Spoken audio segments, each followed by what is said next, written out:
नमस्कार साथियों, जय हिंद। आप सभी लोगों को IBACIO के टीयर 1 की एग्जामिनेशन डेट आ गई है। लमसम हमारे पास एक महीना है। उस एक महीने में आपकी क्या स्ट्रैटेजी होनी चाहिए, किन चीजों पर आपको फोकस करना है, किन चीजों पर आपको फोकस नहीं करना है, उसके ऊपर मैं ये छोटा सा वीडियो बना रहा हूं।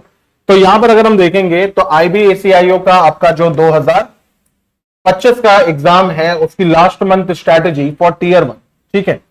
तो आगे बढ़ते हैं बिना कोई समय गवाए। अगर मैं आप लोगों को यहां पर यह बताऊं कि जो की डेट्स हैं वो थोड़ी सी आपके लिए इंपॉर्टेंट है। आपको पता था कि इसका जो नोटिफिकेशन है वो 18 जुलाई 2025 को आ गया था। ये मिनिस्ट्री ऑफ होम अफेयर्स के अंडर में आता है, इंटेलिजेंस ब्यूरो हमारा, और 19 जुलाई से 10 अगस्त तक का इसके फॉर्म भरे गए थे। सबसे अच्छी बात यह है कि इस बार वैकेंसी आपको देखने को ज्यादा मिली, यानी कुल मिलाकर के 3717 पोस्टें आपको देखने को मिली। एलिजिबिलिटी हमें पता है 18 से 27 है, उसके ऊपर अब हम लोग ज्यादा नहीं जाएंगे। अगर हम यहां पर बात करें तो आपको यह पता है कि जो आपका एग्जाम है वो एग्जाम आपका 3 चरण में होता है।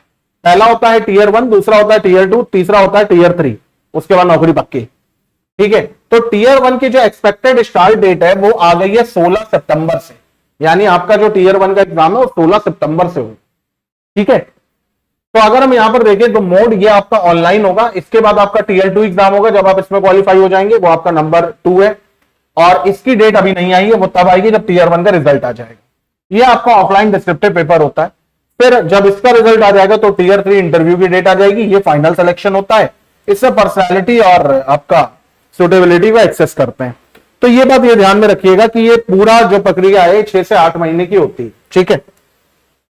फिर अब हम आए अगर यहां पर, तो जो टीयर 1 का जो हमारा एग्जाम पैटर्न है और जो सिलेबस का जो ओवरव्यू है उसके ऊपर अगर हम बात करें तो आपको पता है कि ड्यूरेशन 1 घंटे का ये पेपर, तो यानी कोई बहुत लेंथी पेपर नहीं है।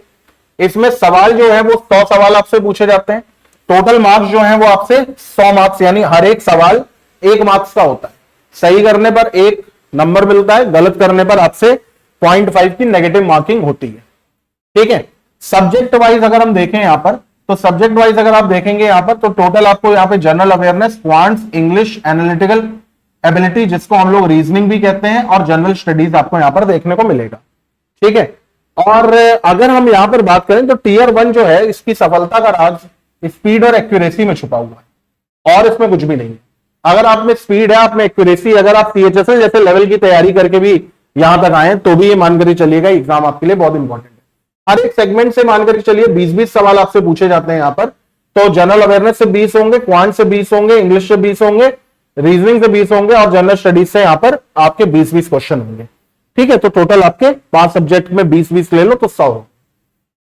आप ये मान करके चलिए कि आपको 36 सेकंड मिलेंगे हर क्वेश्चन को करने के लिए, अगर हम औसत निकालें, है ना, क्योंकि हमारे पास समय कितना, 60 मिनट, क्वेश्चन कितने, 100, तो 36 सेकंड आपको मिलेंगे एवरेज बेसिस पे अगर हम देखें। तो इसका मतलब टाइम मैनेजमेंट जो है वो आपके लिए बहुत ही क्यूरियस है, मतलब बहुत ही इंपॉर्टेंट है और बहुत ही क्रूशियल रोल प्ले करेगा। लेकिन स्पीड और एक्यूरेसी को दांव पे नहीं लगाना है, इन बात का भी आपको ध्यान रखना है। अब 30 डे काउंटडाउन हमारा शुरू हो चुका है। अगर नहीं शुरू हुआ तो कल से शुरू हो जाएगा। तो ये बात ये ध्यान में रखिएगा कि जो फाइनल मंथ है आपका एग्जाम से पहले, बहुत इंपॉर्टेंट है। मैक्सिमम लोग आप पढ़ना शुरू करेंगे। कई लोग इसमें कमजोर होंगे, सोचेंगे अभी तक कुछ नहीं पढ़ा तो अब क्या होगा। ऐसा कुछ नहीं होता। आखिरी के महीने में कौन कितना पढ़ लेगा उसी पे सिलेक्शन निर्भर करता है, ठीक है। तो हमें यहां पर क्या देखना है कि हमें अपनी नॉलेज को कंसोलिडेट करना है। नहीं, ऐसा नहीं है कि हम बिल्कुल ही बॉडम है, हमको 1 + 2 3 भी नहीं पता है। आज भी अगर मैं आपको टीयर 1 का पेपर दे दूं तो आप 25-30 नंबर ले आओगे, आप बिल्कुल जीरो पे नहीं आओगे। थोड़ी बहुत मेहनत करी 40-42 ले आओगे। तो बचे हुए अगले नंबर जो कट ऑफ से हमारे 2-4 नंबर ज्यादा हो, उसके लिए ये मैं आपको स्ट्रेटेजी दे रहा हूं, इसको फॉलो करो। तो आप ये बात ध्यान में रखिएगा कि भाई सिंपल सी बात है 4 वीक का आपके पास प्लान है, और आपके पास जो टारगेट स्कोर है वो कितना है, 70 से 75। आपको यानी कितना टारगेट लाना है भाई, 70 से लेकर के 75। अगर पेपर टफ आ गया तो आप इस हिसाब से उसको कम भी कर सकते हैं, वो हर किसी के लिए कम हो जाएगा, आपके बस की इसमें कोई बात नहीं होगी। तो अगर हम बात करें यहां पर, तो हमें सबसे पहले जो शुरुआत करनी है वो जनरल अवेयरनेस से करनी है। बल्कि मैं तो आपसे ये कहूंगा कि आप दिनों के हिसाब से बांटने से अच्छा है आप इसको ऐसे बांटिए कि एक दिन में आप हर चीज करके चलें। शुरुआत आप जनरल अवेयरनेस से करेंगे, और जनरल अवेयरनेस में कोशिश ये करिएगा कोई भी यूट्यूब पे जाइए और जो सर या मैम 6 मंथ की करंट अफेयर्स में आपको जैसे ऐसे टॉप 200, बट टॉप 200 ही देखना, इससे ज्यादा याद ही नहीं रहेंगे, है ना, टॉप 200 करंट अफेयर्स अगर कोई 6 महीने का पढ़ा रहा है, उसने 2-3 घंटे में पढ़ा दिया उन्होंने, तो आप वो वीडियो देखिए, 5 बार देखिए, 10 बार देखिए, उससे आपके करंट अफेयर्स तैयार हो जाएंगे।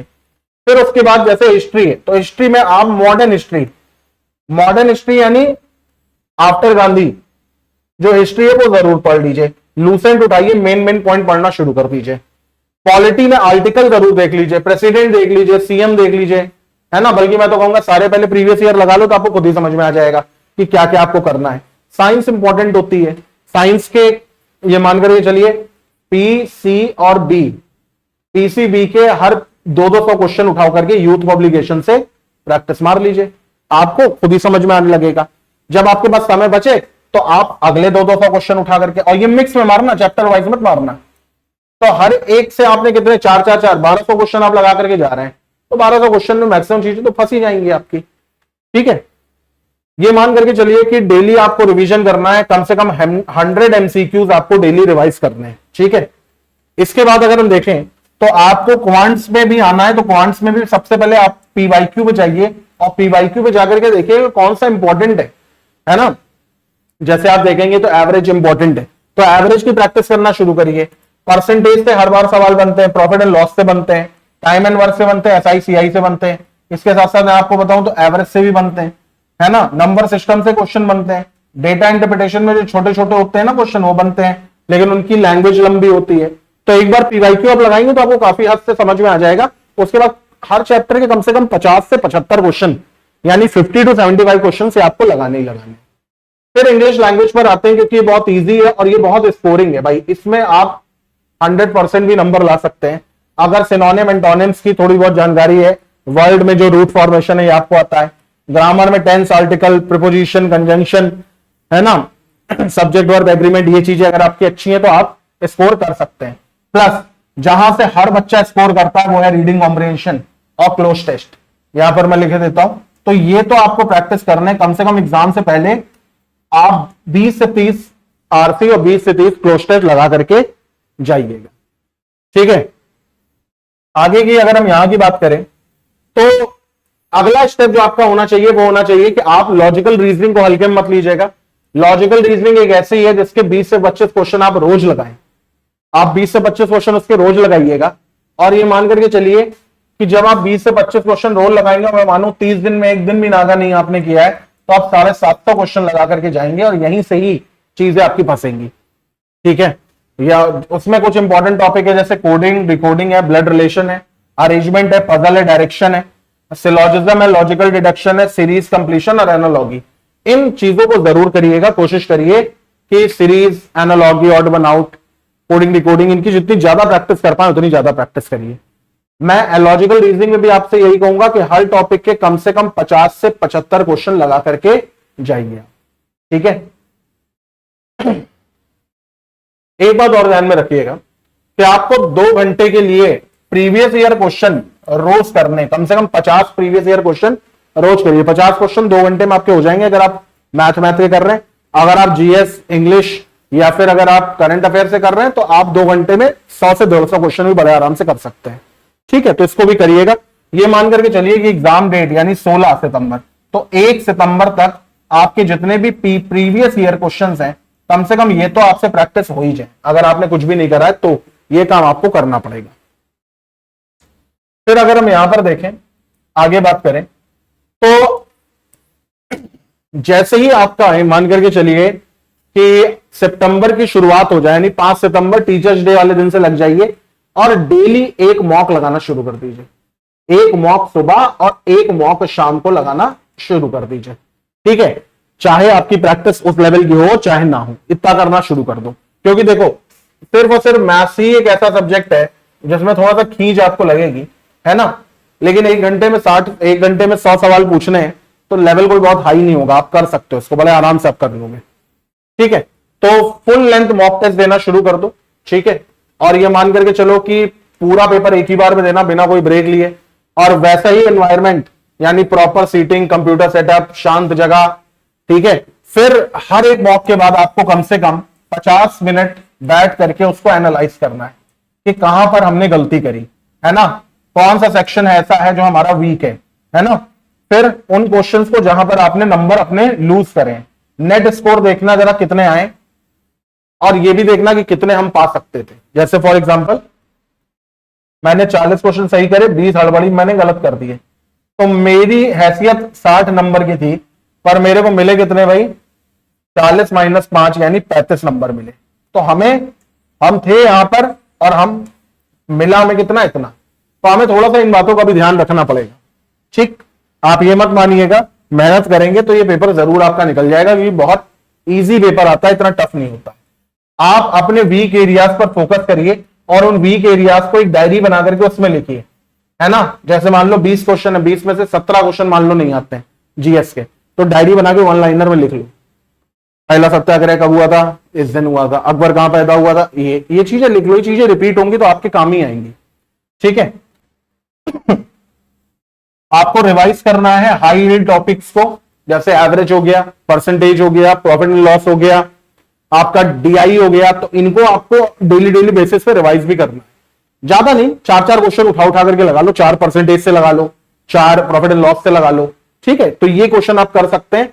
आप ये मान करके चलिए कि रिवीजन के लिए आप अगर 6 घंटा रोज पढ़ रहे हैं तो 30 मिनट अलग से आप रिवीजन के लिए दीजिए, है ना। अगर आप मेहनत करेंगे तो एग्जाम आपका जरूर निकल जाएगा।